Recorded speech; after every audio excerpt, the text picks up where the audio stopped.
अगर आप भी चाहते हैं कि पूजा फिल्म्स का ऑडियो वीडियो सबसे पहले आप तक पहुंचे, तो लाल बटन को दबाकर चैनल को सब्सक्राइब करें और साथ में बेल आइकन को दबाना ना भूलें। Hello check, hello. जी हाँ, हर साल की भांति इस साल भी नवयुवक सरस्वती पूजा समिति आप तमाम ग्राम वासियों को हार्दिक हार्दिक अभिनंदन करती है और करती ही रहेगी।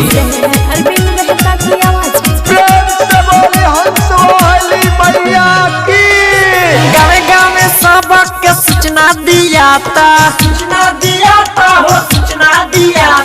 गावे गावे सबके सूचना दिया था पिकअप देखो दे डीजे बनाता मलवा के भाई भाषण में पिटाता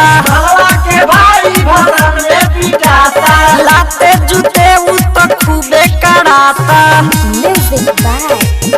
हेलो चेक, हेलो।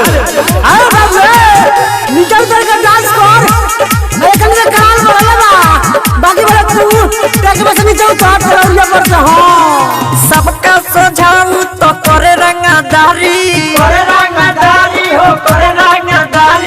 महरी के मुका से फोराइल बदारी बोली बिना पुस्तक धारने की सबका सोझाऊ तो करे रंगदारी महरी के मुका से फोराइल बदारी माथा में देखो ओकरा पट्टी बनाता मलवा के भाई भाषण में पिटाता। Hello check, hello. जितने भी भाई हमारे भाषण में आए हुए हैं, आपको अनुरोध है कि शांति बनाए रखें और प्यार से आनंद ले और मदर के भाषण का डांस करते भाषण में हो खेला हाला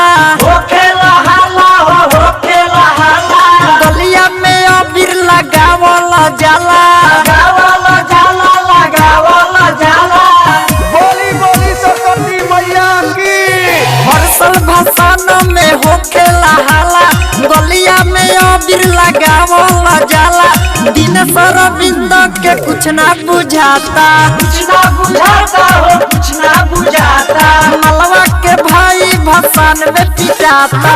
रिकॉर्डिंग स्टूडियो कोटवा।